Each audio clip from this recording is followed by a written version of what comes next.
Ողջույն հարգարժան հետևորդներ, մեր ավանդական երեքշաբթի օրը երեկոյան ժամը 8-ին նախատեսված հարց ու պատասխանի փոխարեն այսօր անդրադառնալու ենք շատ կարևոր մի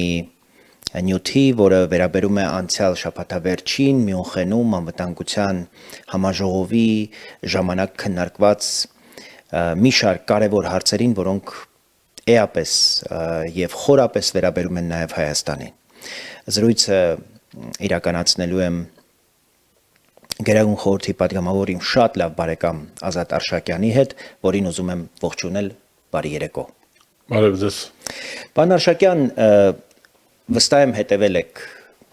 ելույթներին, առանձին պանելային քննարկումներին, որպես անկախական եմ այսօր ձեզ հատկապես հրավիրել, որպեսզի քննարկենք հարցը, որը կարմիր թելով անցնում էր գրեթե բոլոր քննարկումների հիմքում եւ առանցքում։ Եվրոպական միությունը նույնիսկ այսօր խոսում է սուվերենության մասին, ինքնիշխանության մասին։ Մերցի որպես հյուրընկալող երկրի վարչապետ ելույթի հիմնական ասելիքը հետևյալն էր, որ երկրորդ աշխարհամարտից հետո հաստատված աշխարհակարգը այլևս գոյություն չունի եւ Եվրոպան կարիք ունի ինքնիշխանության, սուվերենության։ Տարօրինակ չի այս քննարկումը, թե մենք իրապես հասել ենք մի մակարդակի, մի հանգրվանի, որտեղ սուվերենության, ինքնիշխանության պատկերացումները համաշխարհային արմատապես փոխվում են եւ մենք ինչպես պիտի փոխենք մեր վերաբերմունքը եւ մեր անելիքը հարմարեցնենք այս գլոբալ մեծ փոփոխություններին։ Իդեք շատ հետաքրքիր մի ձևակերպում էլ կար, որ զարմանալիորեն Եվրոպայից դա հնչեց, որ անվտանգության գոտիներ, պատասխանատվության գոտիներ այլևս չպետք է լինեն։ Պատկերացնում եք ինչ հետաքրքիր այդ ֆրագմենտացիա կոչվածը, նույնիսկ Եվրոմիությունը, Եվրոպայի այնպիսի պետություններ, ինչպիսին Բրիտանիան է, կղզին, որ ասեց չնայած մենք կղզի ենք, բայց մայր ցամաքի հետ միասին պետք է ապահովենք մեր ինքնիշխանությունը եւ մեր անվտանգությունը։ Ֆրանսիան ու Գերմանիան, պատկերացնեք, անկախության, ինքնիշխանության, սուվերենության մասին են խոսում։ Մենք ուրեմն ճիշտ ժամանակին ենք այս հարցը բերել օրակարգ։ Այո, պատկերացնում եք, անդադ ժամանակավրեպ ենք լինում, ուշացած ենք լինում, երբ որ արուն ու պողպատը պետք մենք թուղթ ենք բերում, չէ, երբ Շերեփ, այո, շերեփը, թղթի շերեփ, Բիսմարկն էր ասում, չէ, արուն ու պողպատով են հարցերը լուծվում։ Մենք արձագանքեցինք, ասեցինք, մերը թղթի շերեփ է, կարող ենք այդ ապուրից օգտվել։ Ես մեսակ բանը մտածում եի սկզբից, որ սա 1946 թվականի սառը պատերազմ հայտարարելու պատճեն է, մաշված մի քիչ անատամ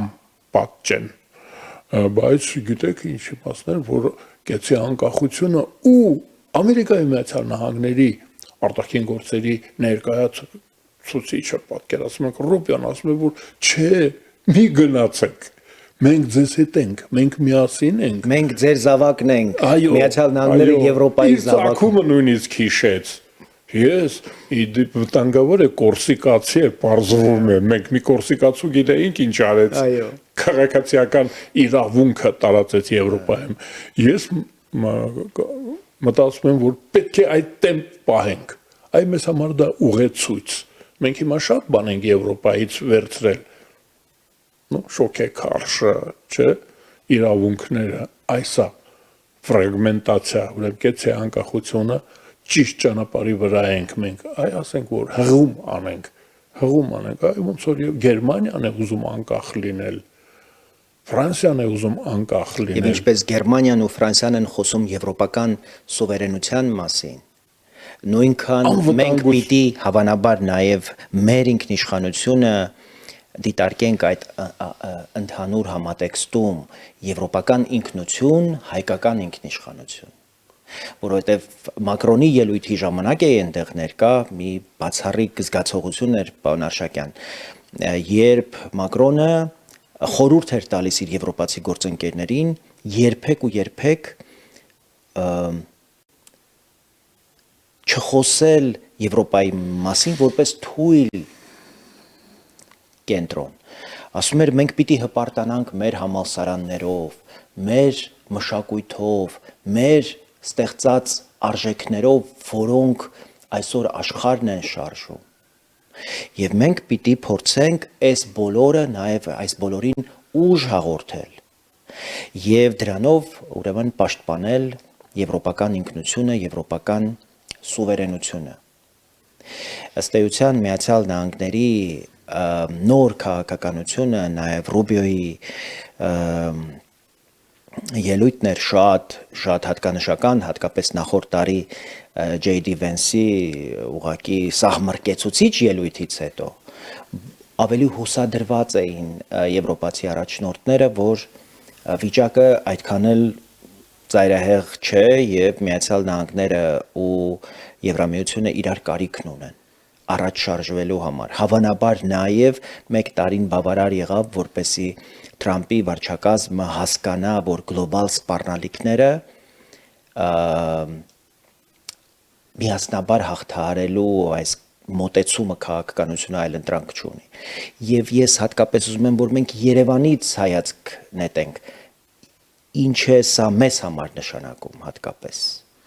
Գիտեք, մի կարևոր տերմին շրջանառության մեջ տրվեց՝ պատասխանատվություն։ Այսինքն այդ հովանավորյալ լինելը եվրոպացիները հայտարարեցին, որ հոգնել են, սխալվել են, որ հովանավորված են եղել։ Պետք է վերցնել պատասխանատվությունը սեփական անվտանգության համար, սեփական զարգացման համար, Եվրոպայի զարգացման համար։ Հիմա ես ասում եմ, այդ զուգահեռն էլ ավելի, մենք էլ պետք է պատասխանատվությունը վերցնենք։ Մենք մեր անվտանգության պատասխանատուն պետք է լինենք։ Մեր զարգացման պատասխանատուն մենք պետք է լինենք, օրինակ վերցնենք։ Շատ հետաքրքիր էր։ Եվ գիտեք ինչն էր, ես զարմացա, որ դա հնչեց մոդերատորը, այդ 30 քանի տարի է ղեկավարում է այդ ֆորումը, Ռուբիոյի ելույթից հետո ասեց, դուք զգացեք, որ թեթևացման շունչ անցավ դահլիճով։ Այսինքն անակնկալ էր, մտածում էին, որ մենք գնում ենք։ Ապա հրզանի մասին էր լինելու խոսակցությունը Ռուբիոյի, ասեց, որ չէ։ Մենք իմացանք, որ մենք միասին ենք, այսինքն արևմուտք կա, այդ Ատլանտյան օվկիանոսը մեզ չի բաժանում, մեզ միացնում է։ Ես շեշտը ուզում եմ դնել վերադառնանք գանք Եվրոպայից Հայաստան, ուրեմն պատասխանատվություն ամեն ինչի համար։ Մենք պատասխանատվությունը կարելի էր զուգահեռ բերել հետը ոնց ձևակերպենք կախվածությունից դուրս գալ։ Այո։ Հիմա այդ մոդա է ծայրագավառությունից։ Պատկերացրեք Եվրոպան ինքն իրեն հայտարարից դուրս է գալիս ծայրագավառի կարգավիճակից։ Մենք միշտ մեզ էինք այդ պիտակը կպցնում, բարձր որ մենք մենակ չենք։ Հիմա մենք նորաձև է դուրս գալ ծայրագավառից, կախվածությունից եւ վերցնել, ստանձնել պատասխանատվություն, եթե պատասխանատվություն վերցնենք, մենք։ Իսկ դա ինչ է ենթադրում, պարոն Արշակյան, որովհետեւ իրականում իմ առանձին զրույցներում, շփումներում ես տպավորություն ունեի, որ մեզնից ակնկալվում է որակյալ պետություն դառնալու համար գործնական քայլեր, պետական ինստիտուտների ամրապնդում, ինքնիշխանությունը ամրապնդող կարողություն, պետական հաստատություններ, որոնք կարգապահ ժամացույցի ճշգրտությամբ իրենց ֆունկցիաները իրագործեն։ Ես հասկացա, որ մեծապես մեր արտաքին սպառնալիքները համարժեք են մեր ներքին խոցելիության, Այո։ Որքան մենք ներսում խոցելի եւ թույլ ենք, այնքան արտաքին սպառնալիքները ավելի ուժգին են։ Եվ դրանք հաղթահարելու միակ միջոցը նաև կոմպակտ փոքր երկիր լինելով այս գլոբալ քաոսային միջազգային փոփոխությունների պայմաններում ներքին կազմակերպվածությունն է, ներքին համախմբվածությունն է, սկզբունքները, որոնց առանցքի շուրջ հնարավոր կլինի լայն քաղաքական եւ քաղաքացիական կոնսոլիդացիա ապահովել եւ այդպես կարողանալ փրկել պետությունը եւ ինքնիշխանությունը։ Այն ինչ այսօր փորձում է անել Եվրամիությունը, օրինակ սահմանափակել են միգրացիոն հոսքերը, որոնք համարվում էին փաստորեն վերջին տարիների գլխավոր սպառնալիքը եւ որից օգտվում էր եւ Ռուսաստանը եւ Եվրոպայի հիմնական հակառակորդները Թուրքիան օրինակ մերթ սպառնալով որ եթե ինձ այս չանեք մենք նոր միգրացիոն հոսքեր կբացանենք եւ հասկանալիորեն այս ներքին տեխնոլոգիական այս դարաշրջանում այդ պետական ինստիտուտների կարգապահության աշխատանքի, անթերի աշխատանքի այս ընդգծումը չափազանց կարևոր է, մի բան, որ մեզ չափազանց պակասում է։ Ընդհանրապես մենք մեր պատմության դասագրքերում տեսել ենք, որ մենք պատրաստ ենք միջավայրը հարմար չի, նորաձև չի մեր պատրաստ լինելը, մեր պատասխանատուն լինելը պահանջված չի։ Այս անգամ ստացվել է, որ միջավայրը հարմար է։ Միջավայրը մեզ թելադրում է պատասխանատվություն եւ հեղինակություն։ Այ ձեր ասացի մեջ ես ու շատ լսում էի ձեզ, իդեպ նախանձով, ես այդ լուսանկարները եւ ձեր հաղորդումները Մյունխենից նայում էի նախանձով։ Ես նախանձ մարդ եմ։ Առնչվում ես այդ որտեղ որ վճիռ է կայացվում, որտեղ որ ծրագրվում է, այդ ծրագրավորողների հետ հանդիպելը, այդ արկելի ուսոտ կապցնում ես աշխարհը։ Մենք վճիռ ենք կայացնում, նախանձում եմ ձեզ, ուրեմն այդ հեղինակություն, այդ պատասխանատվությունից, երբ պատասխանատու մարդը, պատասխանատու կուսակցությունը, պատասխանատու երկիրը, քաղաքացիները նաև հեղինակություն են դառնում են գործընկեր։ Այս ուզում եմ, որ մենք դառնանք գործընկեր աշխարհի հետ։ Զարգացած աշխարհի մասին է խոսքը։ Նրանց հետ մենք եղել ենք գործընկեր, նրանց հպատակ ենք եղել։ Հիմա գործընկեր դառնալու համար ինստիտուտների մենք արդյոք պատրաստ ենք։ Մենք կարող ենք ձևավորել ինստիտուտները, դատաիրավական համակարգը,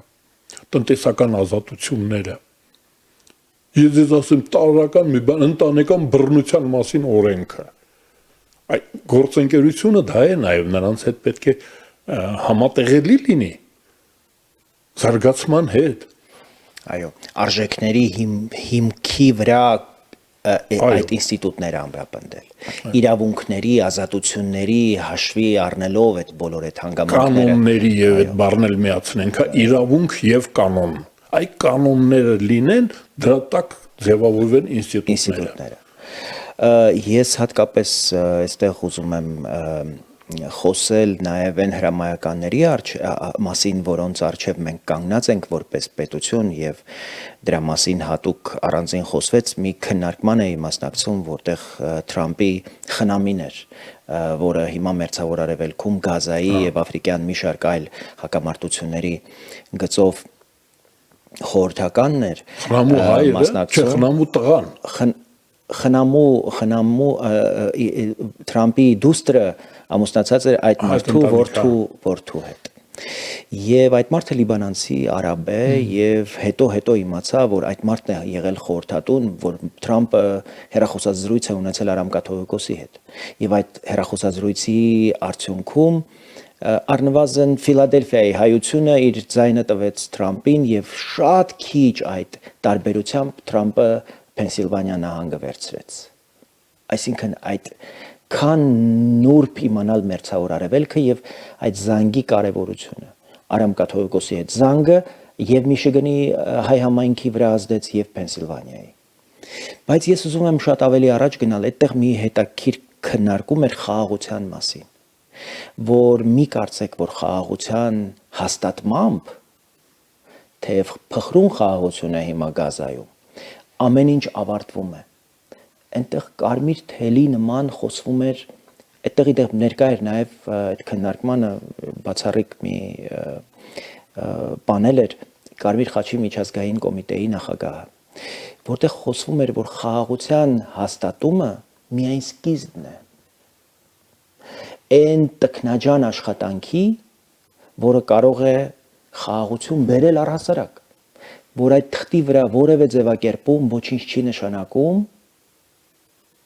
քանի դեռ մենք չենք հասկացել, թե ինչպիսի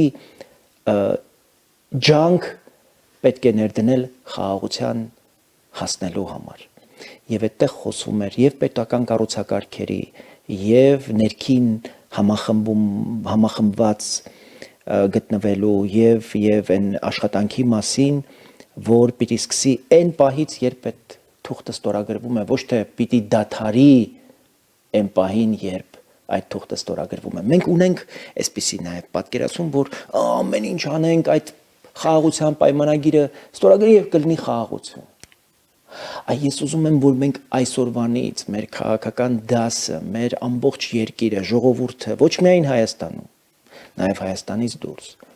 մենք պիտի պատրաստվենք այդպիսի աշխատանքի եւ ինձ համար էական չի նույնիսկ որ պահին կլինի այդ ստորագրությունը, կլինի միջև ընտրություններ, ընտրություններից հետո սահմանադրության հանրաքվեն ընդունելուց հետո, թե դրանից առաջ։ Էականը, թե մենք ինչպիսի ստարտային պայմաններ կունենանք, ինչպիսի քաղաքական միջավայր կունենանք, որը ի վիճակի կլինի իրապես հավանած կամ չհավանած այդ խաղաղության պայմանագիրը կյանքի կոչելու եւ դրանից ստացած կամ դրանից մեզ ընձեռված այդ պատուհանը մենք կարողանանք լիարժեք կերպով իշահ մեր պետության կայունացման եւ առաջընթացի օգտագործել։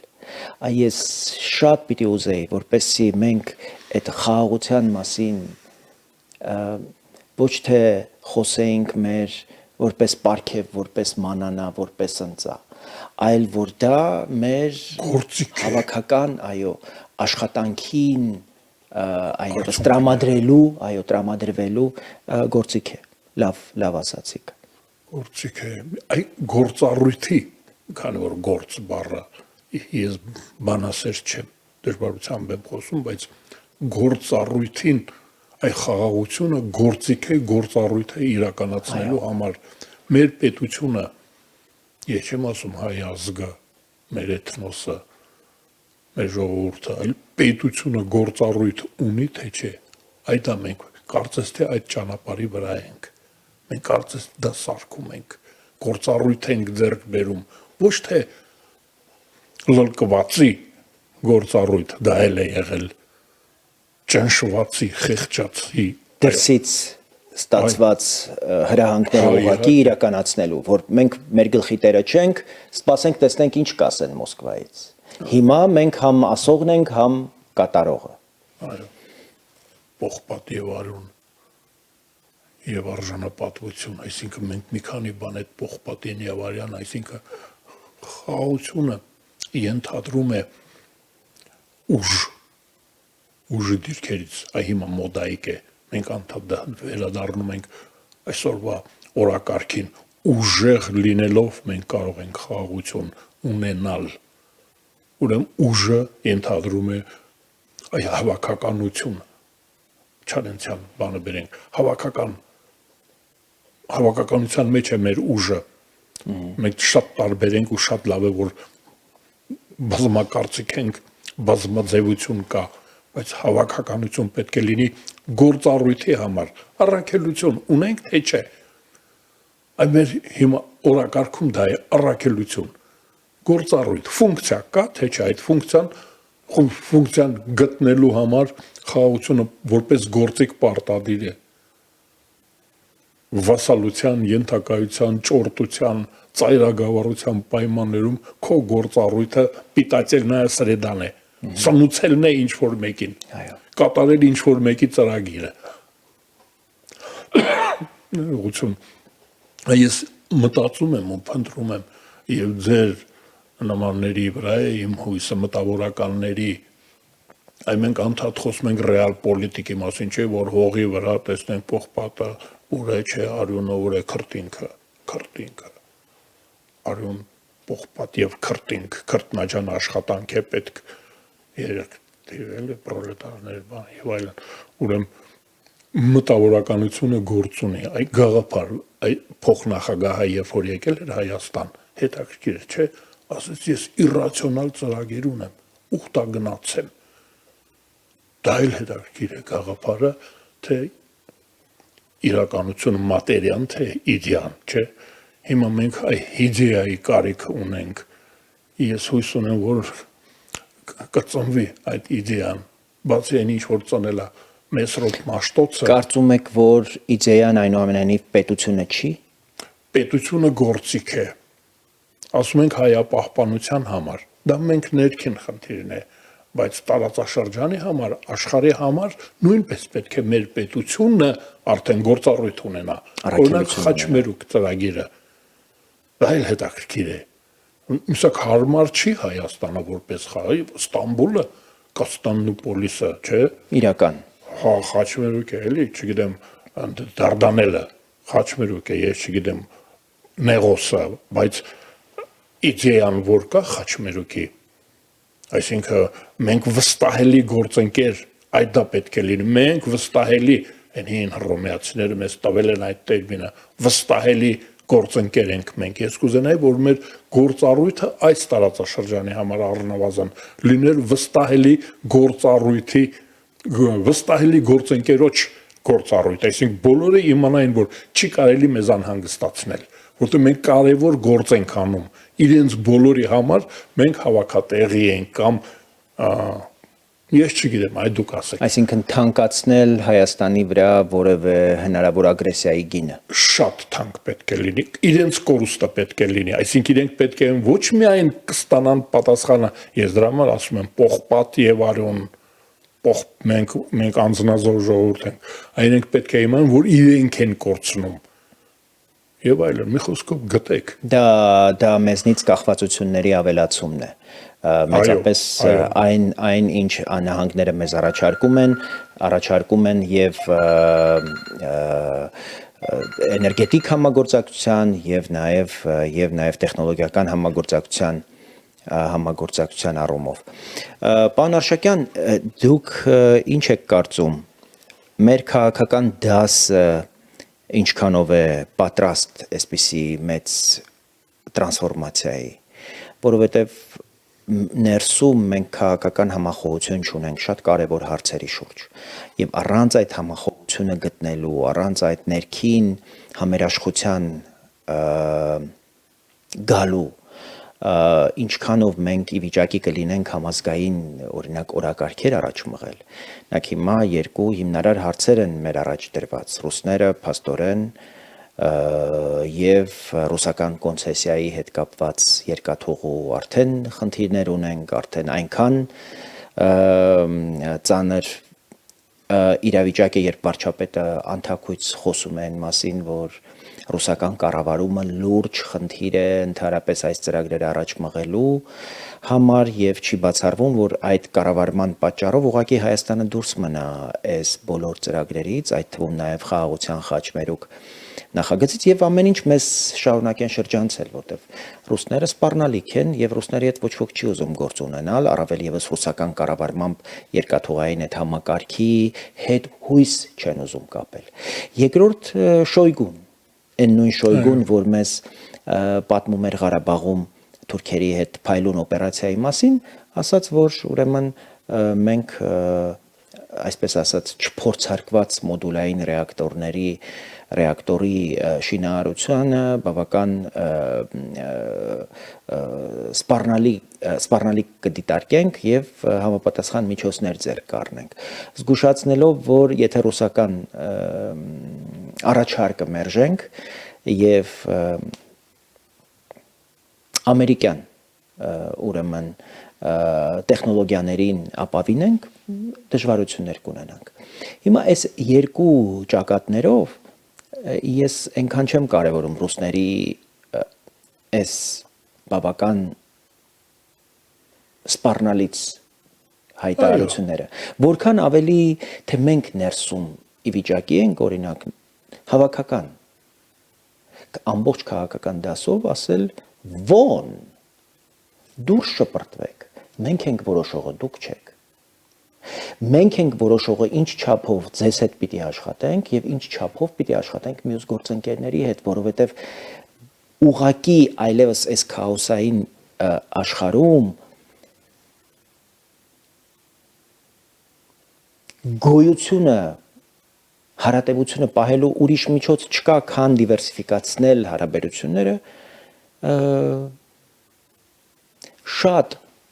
գործընկերների հետ, շատ պոտենցիալ են պարտներների հետ, ովքեր ճանաչում են Հայաստանի ինքնիշխան գոյության իրավունքը, ովքեր ճանաչում են մեր տարածքային ամբողջականությունը, ովքեր որևէ խնդիր չեն տեսնում մեր այստեղ զարգանալու, բարեկեցիկ երկիր դառնալու իրողության մեջ։ Այս ամենամեծ խնդիրը նաև բովանդակային իմաստով, որակական իմաստով, մեր ներքին այս կարևոր հարցերում մենք կարող ենք տարբեր քաղաքական հայացքներ ունենալ, տարբեր քաղաքական դիրքավորումներ ընդունել, ընտրություններում միմյանց նկատմամբ ահավոր անհանդուրժող լինել, բայց կարևոր առանցքային հարցերում մենք իրավունք չունենք իրար հակասել։ Եվ այդ կարևոր հարցերը վերաբերում են Հայաստանի ապագային եւ Հայաստանի ապագան կանխորոշող կարևոր նախագծերին, ինչպիսին օրինակ երկաթուղին է կամ էներգետիկ ենթակառուցվածքները։ Այ ինչպես հասնել դրան, որովհետեւ նորից գալիս ենք ինքնիշխանությանը, եվրոպական ինքնիշխանությունը մերձի ձևակերպմամբ։ Սրա մասին էր, որպեսզի համախոհություն ձևավորվի են հիմնարար հարցերի շուրջ, որոնք Եվրոպան այսօր կանգնեցրել է, Եվրոպային այսօր կանգնեցրել է այդպիսի հրամայականի եւ այդպիսի օրակարգի առաջ։ Եվ սթափեցնողն էլ Միացյալ Նահանգներն է եղել։ Եվ Հայաստանի առաջ, ինչպես դուք նշում եք, բացառիկ պատուհան է հավասարապես լավ հարաբերություններ խորացնել եւ Եվրամիության հետ, եւ Միացյալ Նահանգների հետ, եւ պետության կենսունակությունը եւ ինստիտուցիոնալ կարողությունները ամրապնդել հավասարապես եւ Եվրամիության եւ Միացյալ Նահանգների հետ։ Ստանդարտներով գնալ օրինակ եվրոպական ճանապարհով, ինստիտուտները ուժեղացնել, իրավունքներ, ազատություններ, ստանդարտներ եւ ուժը, անվտանգությունը, տեխնոլոգիան վերցնել Միացյալ Նահանգներից։ Արևմուտքից։ Ասենք արևմուտք։ Ասեք արևմուտք։ Գիտեք մենք ունենք արդեն պատվեր, պարտադրանք ունենք մեր քաղաքացիները մեզ հասարակական, ես որպես հասարակական գործիչ եմ ասում, եւ իշխանությանը պարտադրում են։ Այս կուզենայեմ մեր զրույցի մեջ մի կարևոր տերմին մտցնենք պարտադրանքը։ Այսինքն իշխանությունը պարտավոր է եւ պետք է պարտադրի համախոհություն։ Հակա պետականությունը բոլոր տեսակի նիհիլիզմները պետք է արգելվեն։ Հենց պետությունը դրա համար է, թե չէ մենք թափառական գաղթական եղել ենք։ Մենք գիտենք ինչ է նշանակում այդ ծովում ծփալ նավահանգիստ չունենալը։ Հիմա ունենք նավահանգիստ, այն նավավարը մեր իշխանությունը պետք է պարտադրի սահմաններ դնի, կանոններ, մի քիչ առաջ ասացիք, չէ, կանոններ պետք է լինեն։ Կանոնը պետք է լինի պետության, ընդհանրապես պետությունը մեր ազգապահպանության, հայապահպանության օջախն է։ Ուրեմն հենց որ մենք ասում ենք պետություն, դա ինչ որ առանձին մի բան չի, հայապահպանության կոմիտասի հայրենիքը, ասեմ, հա։ Նարեկացու հայրենիքը պահպանելու համար է պետությունը, ու այդ պետությունը պետք է ուժ ունենա, պարտադրի ինքնա պաշտպանության կանոնով պարտադրի որոշ բաներ, մեր մոտ չափազանց մեծ ազատություն ունեն հակահայկական ուժերը, հակապետական ուժերը, ուրիշի շահերը սպասարկող ուժերը, Ես կարծում եմ, որ պետությունը պետք է բռունցքը խփի սեղանին, կոմիտասը անձեռնմխելի է, հայոց լեզուն անձեռնմխելի է, հայ ժողովրդի շահը անձեռնմխելի է, այդ շահը ես կավելացնեի որպես հումանիստ, նման եմ հումանիստի, կասեի փող շահավետություն, այ հիմա մենք խոսում ենք երկաթուղու մասին, այն էլեկտրոցանցերը, որ վերցրեցինք, կիսա վերցրած տարբերակով, անհամարցակ ձևով, անհամարցակ, Իդեպ դա ամբողջական սեփականություն էր ազգայնացնելու գործընթացը, որին մեջ մենք մտանք, շատ ավելի բարդ իր տեսակով ընթացք էր, քան օրինակ կոնցեսիոն կառավարումը, որտեղ այնտեղ սեփականության հարց չկա, սեփականությունը Հայաստանի Հանրապետությանն է, կառավարումն է հանձնված ռուսներին։ Եվ այստեղ միակ ողջամիտ բանը կլիներ անել անմիջապես քննարկել ոչ թե երրորդ երկրին այդ կառավարումը հանձնելու որևէ տարբերակ, այլ ասել, որ մենք պիտի հետ վերցնենք։ Համարձակությունը պետք ասել մեզ պետք է։ Եվ դրա մասին պիտի խոսի ամբողջ քաղաքական դասը, ոչ թե իշխանությունը։ Եվ իշխանության այդպիսի հայտարարությունը պիտի հավաքական մեր ժողովրդի, հավաքական մեր քաղաքական դասի աջակցությունը գտնի։ Եվ գուցե իշխանությունը չի հայտարարում, որտեվ չի ունենա այդպիսի աջակցություն քաղաքական ամբողջ դասից։ Այ ես բովանդակային փոփոխության մասին, երբ որ խոսում եմ եւ ինքնիշխանության մասին մեր զրույցի սկիզբը երբ ազդարարեցի, նաեւ այս նկատի ունեի բովանդակային փոփոխություն, որտեվ ցես այդ լրիվ համաձայն եմ, որ ժողովրդավարությունը եւ դրանից բխող կառուցակարգերը անհրաժեշտ նաեւ ուժով պաշտպանելու կարիք ունեն, որովհետև մենք պիտի վերջապես ջարդենք այն մտածումը, թե ժողովրդավարությունը թույլերի թուլություն չի ժողովրդավարությունը, բռակը, ժողովրդավարությունից ուղղակի պիտի արդարացի ուժ է, ժողովրդավարությունը ենթադրում է արդարացի ուժի կիրառում, իրավունք է եւ պատասխանատվություն է, եւ մենք համապատասխան հասկանալով, որ ուղղակի առանց ժողովրդավարության չի կարող գոյություն ունենալ հայկական պետականություն, որ դրանք հավասարազոր կարևոր իրողություններ են։ Մենք պիտի անհրաժեշտ նաև ծավալով ժողովրդավարությունը պաշտպանելու գործիքներ, մեխանիզմներ ստեղծենք, որոնք ուղղակի ինչ որ մեկի կամքից չեն ինստիտուտի միջոցով, որ դրանք միանգամից կգործարկվեն, հենց որ դրա դեմ ինչ որ մեկը ոտնձգություն իրականացնի։ Այս սա չափազանց կարևոր է։ Եվ քանի որ հասանք այստեղ, ես կուզեի որպես ամփոփում նաև խոսեինք այն համազգային օրակարգերի մասին, որոնք այսօր ըստ էության կախված են մի անհատից, մի քաղաքական ուժից եւ մի ընտրական ցիկլից։ Այսինքն պետության գոյութենական եւ գոյաբանական կարևորագույն համազգային համաձայնությունները, դրանց կենսագործումը, դրանց կյանքի կոչելու հնարավորությունը չեն ապահովում պետական ինստիտուտները, այլ մարդու մի առանձին կուսակցության եւ մի ընտրական ցիկլից կախված երևույթներ։ Սա ուղղակի անթույլատրելի է եւ սա թույլ է տալիս ասել, որ մենք շատ հեռու ենք ինքնիշխանության այն պատկերացումներից եւ խոսակցությունից, որը Մյունխենում ընթանում էր։ Եվ ես շատ ուրախ եմ, որ դուք այդքան ակնթեթ ուշադրությամբ հետևել եք եւ հույս ունեմ, որ մենք մեր նաեւ ջանքը կուղենք, որպեսզի հնարավորինս մոտարկենք եվրոպացիների ինքնիշխանության շուրջ այս քննարկումներին, որովհետև որքան ինստիտուտները ավելի լինեն եւ ավելի պատասխանատու լինեն այս օրակարգերն առաջ մղելու եւ որքան այս օրակարգերը քիչ կախված լինեն անձանցից, կուսակցություններից եւ ընտրական ցիկլերից, այնքան պետությունը ավելի ինքնիշխան եւ ավելի անկախ կլինի։ Եվ այս իմաստով թերևս պիտի նաև արձանագրենք, որ մեր գլխավոր անելիքը նաև առաջիկա ընտրություններին այսպիսի մեծ կոնսոլիդացիա ստեղծելն է կարևոր համաձայնությունների շուրջ, որի սկիզբը դրվել է օգոստոսի 8-ին, որը շարունակություն է ունեցել հունվարի 14-13-14-ին Արադ Միրզոյան, Մարկո Ռուբիո այդ շրջանակային փաստաթղթի հրապարակմամբ փոխնախագահ Ջեյ Դի Վենսի այցելությամբ Հայաստան, որտեղ ուղղակի թվեր հայտարարվեցին, միլիարդների խոստումներ, որոնք այս պահին այլևս մեզ տևական խաղաղության հորիզոն են ցույց տվել, որին պետք է պատրաստ լինի նաև մեր ժողովուրդը, մեր քաղաքական, քաղաքացիական ամբողջ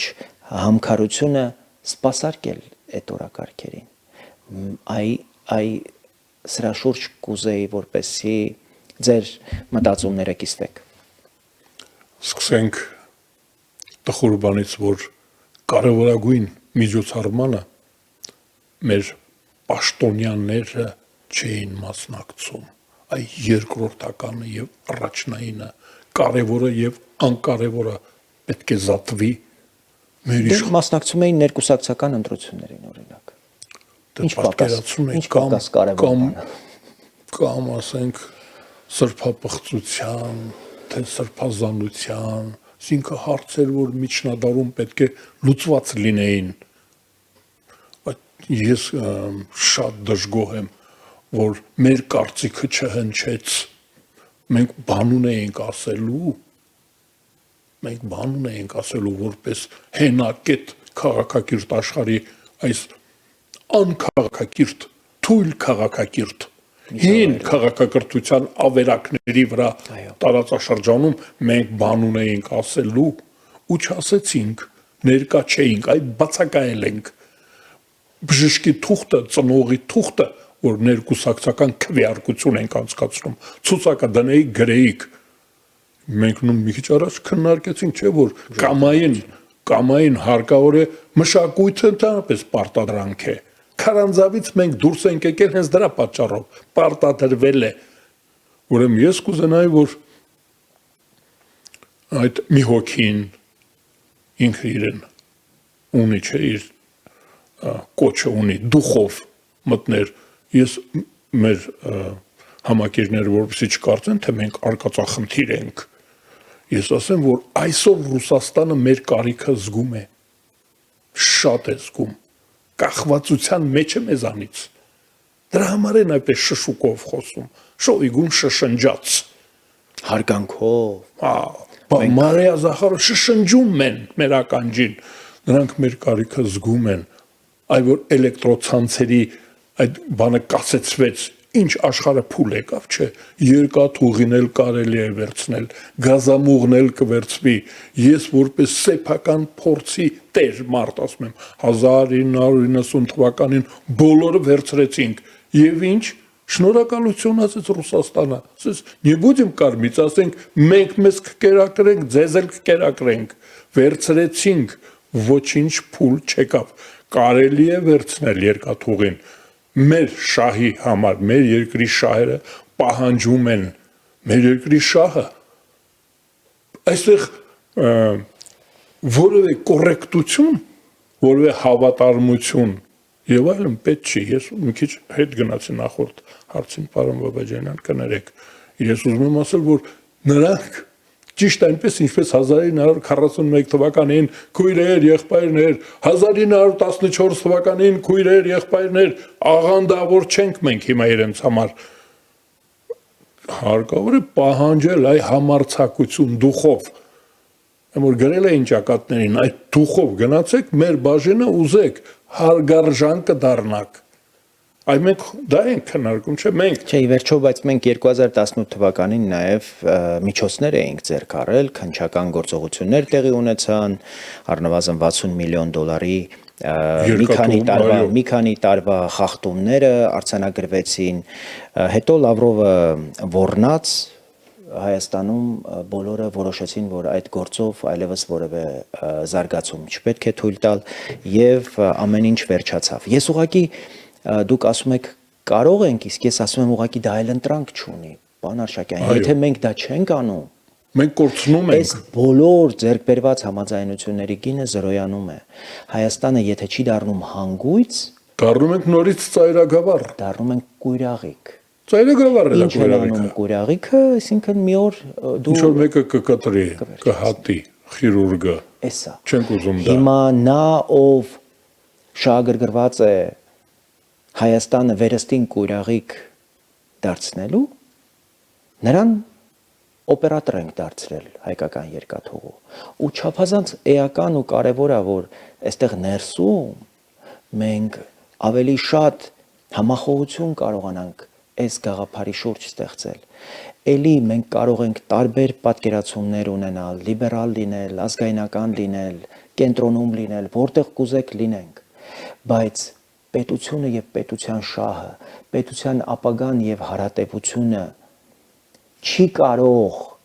ենթարկվել մեր քաղաքական պատկերացումներին, մեր դավանանքին քաղաքական։ Եվ այս պահին քննարկվում է հայկական երկաթուղու պատկանելության հարցը, ինչ որ մեկը վերակենում, որ պիտի հիմա բանտից ուղակի չկարողանար քիթը դուրս բերել, աբխազական երկաթուղի։ Դուք պատկերացնում եք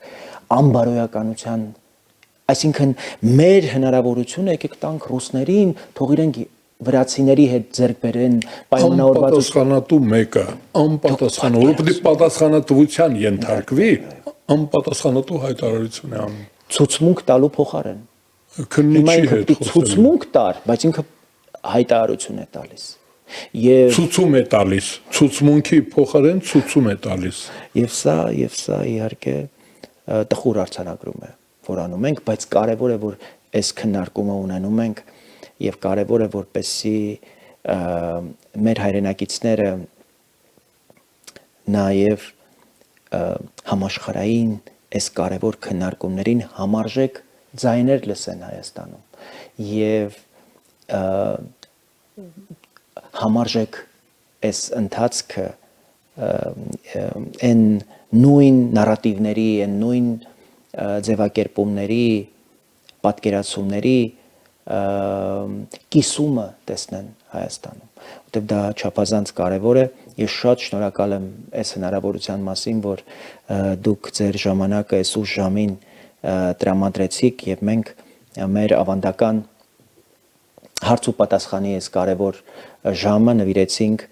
Մյունխենյան անվտանգության համաժողովի այս քննարկմանը։ Ռուբեն Մերաբյանը առողջությունը պիտի վերականգնի, հույս ունենանք, որ շատ շուտ կվերականգնվի եւ կմիանա շարք եւ կշարունակի իր կարևոր նաեւ առաքելությունը այս ճակատում։ Շնորհակալություն, պարոն Արշակյան։ Շնորհակալ եմ հրավերի համար։ Այսքանով ավարտենք այսօրվա մեր ավանդական հարց ու պատասխանի այս ձևաչափի համար նախատեսված մեր ծրագիրը։ Կհանդիպենք